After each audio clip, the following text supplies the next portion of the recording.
이번 주제는 이제 음향 이해의 기초. 여러분들이 이 음향에 대한 그 뭐랄까 좀 이해도가 높아져야 이 수련이 될 수 있기 때문에 이거를 좀 더 이제 상세히 설명하기로 했습니다. 이게 이 여러 번 이 음향에 대해서 강조를 하고 설명을 했지만 실제로 이 음향이 어떻게 현실에서 이제 어떻게 드러나는지 어떻게 나타나는지 그리고 실제 어떻게 되는지 그런 것들에 대한 사례를 알면 좀 더 이해가 쉽겠죠.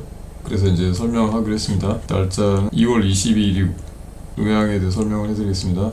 다른 영상 지난번에 설명하면서 이제 이 사례를 언급한 적이 있는데 이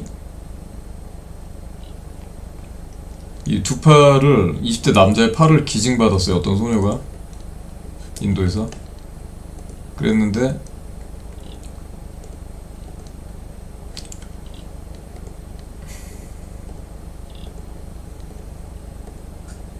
그래서 이제 남자의 팔을 그대로 이식을 받아서 되게 고난이도의 수술이었겠죠. 근데 팔이 이렇게 좀 엄청나게 큽니다. 이제 커서 처음에 보기가 안 좋았겠죠. 점차 이 팔이 점차 이제 I got this after them as soon as I saw them. But today, transplantation and I can do most of my 3년? routine breathing, dressing up, 팔이 많이 좋아졌죠. eating, or combing my hair, brushing my teeth, writing my college exams all by myself. 점점 좋아지고 있죠.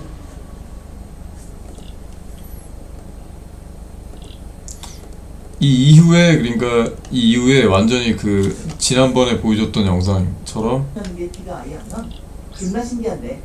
저렇게 이제 완전히 이 자기 팔처럼 된 거예요. 이게 이제 음향에 대해서 설명을 하면 그때 지난번 영상에서 말씀드린 것처럼 저 소녀는 음이 멀쩡한 상태에서 그 팔이 그 음을 따라서 저 정상적인 음을 따라서 정상화가 된 거예요.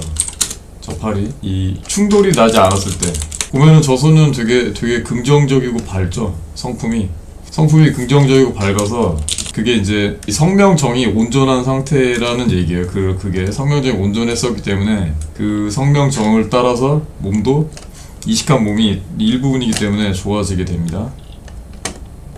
좋아지는 거예요, 그게. 그래서 여러분이 이 성명정이 멀쩡하고 성명정이 심기심과 충돌이 나지 않았을 때 좋아집니다. 다시 이게 충돌이 나지 않아야만 좋아져요. 충돌이 나면 문제가 생겨요. 제가 이거를 강조를 하는 이유가 매우 모든 이전에 제가 작년에 올렸던 이 초반 영상에서 서로 이제 사람들이 뇌에서 어떤 대드락이 생긴다 이렇게 가고자 하는 게 있고 뇌에서 어떤 생각이 그 생각을 얘가 막고 있고 그리고 이쪽 방향으로 진행하는 생각이 또 막고 있고 다시 이렇게 막고 있어서 서로 꽉꽉 막혀요. 쉽게 말하면 이 정신적인 충돌이고 이 정신적인 충돌이 치매를 유발한다라고 제가 얘기했었죠. 자, 그게 과학적으로도 이제 어느 정도 밝혀지고 있습니다. 뭐냐면 이게 이제 치매 연구를 오랫동안 했는데 30년 동안 연구 헛다리. 그래서 알츠하이머 진짜 원인을 면역계 질환으로 본 거예요.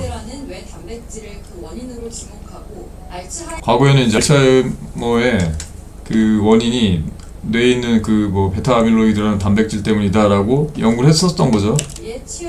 근데 베타 아밀로이드는 원인이 아니라 결과예요, 결과. 여기서는 그 연구가 나옵니다. 하지만 의학계가 그 원인을 아예 잘못 짚었다는 비판이 전개되고 있습니다. 진짜 원인을 짚고 있는 놀랍면 네이처 논문이 데이터 조작 의혹에 휘저은 자, 이게 10년의 연구의 토대가 되어온 2006년 네이처 논문. 이게 이제 베타 아밀로이드가 문제 원인이다라는 네이처 논문이에요. 16년 동안 이제 저거 관련해가지고 여러 연구가 나왔던 거죠. 연구의 토대가 된 아밀로이드라는 뇌 단백질을 알츠하이머의 원인으로 규정한 이 논문 탓에 개발이 가설에 집중됐었습니다. 데이터가 불완전하고 비판을 받았습니다. 캐나다 토론토 대학 크랜빌 뇌연구소의 도널드 위버 박사는 최근 30년 연구를 바탕으로 알츠하이머는 정말 뇌질환인가 라는 근본적인 질문을 던지며 다른 원인의 가능성을 제시했습니다. 그는 알츠하이머를 뇌의 면역계 자, 그래서 알츠하이머를 뇌의 면역계 질환으로 재정의를 한 겁니다. 무슨 소리냐면 이 면역계 질환이 뭐예요? 자, 이제 마저 보고. 질환으로 재정의합니다. 베타 아밀로이드는 비정상적으로 생산된 독성 물질이 아니라 뇌를 보호하기 위해 정상적으로 존재하는 면역 분자라는 거죠. 문제는 세균막과 뇌세포막의 지방 분자 구조가 놀랍도록 유사하다는 점인데요. 뇌에 세균 침입이나 외상이 발생하면 베타 아밀로이드가 면역 반응의 일환으로 활성화되지만 적과 아군을 구분하지 못해 자기 뇌세포까지 공격합니다. 자, 이게 이 면역 질환의 이 정의예요. 그러니까 스스로 자기 자신을 자기 자신이 공격하는 게 이제 면역 질환인데, 그래서 그 면역 질환 쇼크로 사망하기도 하고 막 그러죠.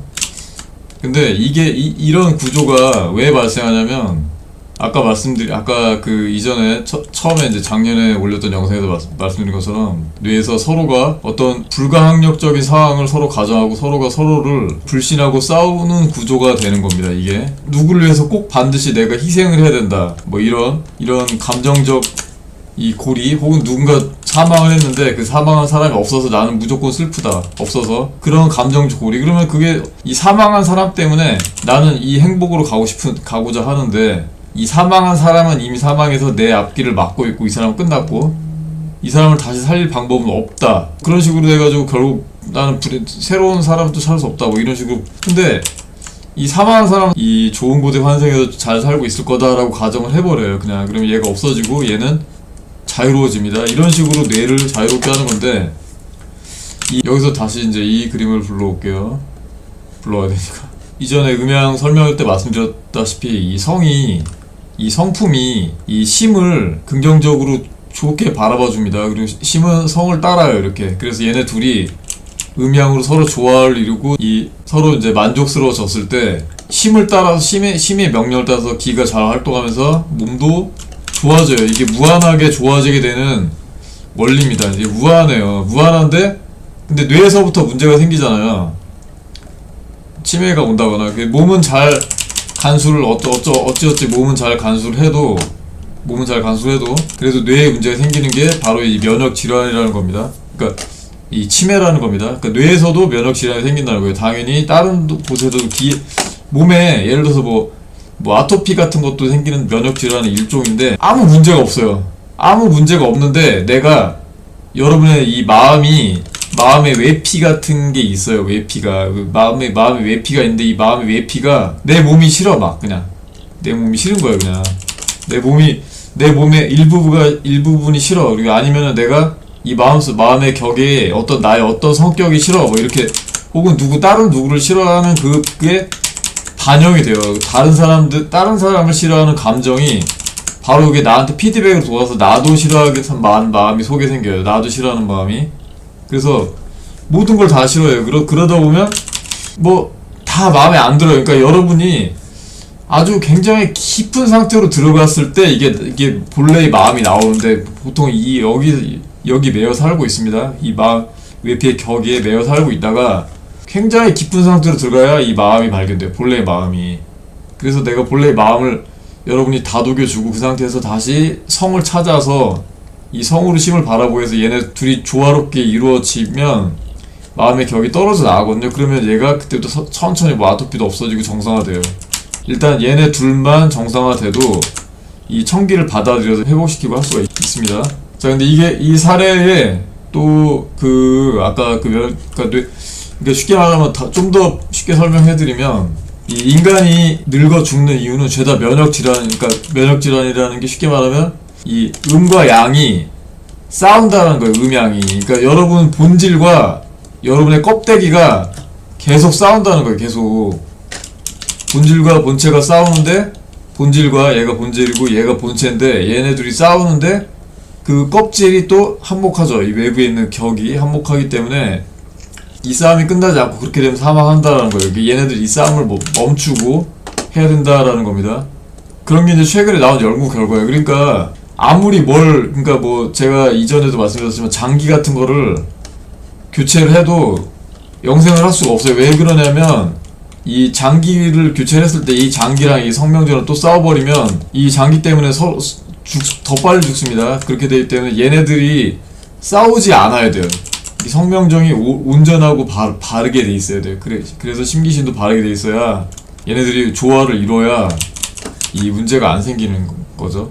자, 그러면 아까 말한 그 면역질환이라는 것을 또 다른 이제 바탕이 나왔는데, 이번에 이제 2025년 노벨상 생리의학상을 뭐 일본 교수가 탔다고 합니다. 사카구치라는 사람인데 머지않아 암 고치는 시대가 올 것. 못 고쳐요. 근데 왜 못 고치냐면 의학적으로 고칠 수 있는 게 아닙니다. 의학적으로 암을 치료를 해도 이 성명정이나 심기신이 싸우고 있으면 또 생겨요. 다시. 의학적으로는 못 고칩니다. 정신적인 문제입니다. 이게 암세포를 제거를 해도 다시 또 생기니까 문제. 어쨌든 이 사람이 본 것은 뭐냐면, 이 교수는 뭐 T세포 발견한 공로 뭐 하는데, 이 사람이 연구 시작한 이후로 이 사람이 연구를 시작한 이유가 면역계가 자신을 볼 뿐만 아니라 자신을 공격한다는 점 흥미를 갖게 됐고, 의문을 해결할 수 있다면 그것은 연구할 가치가 있다고 생각했다.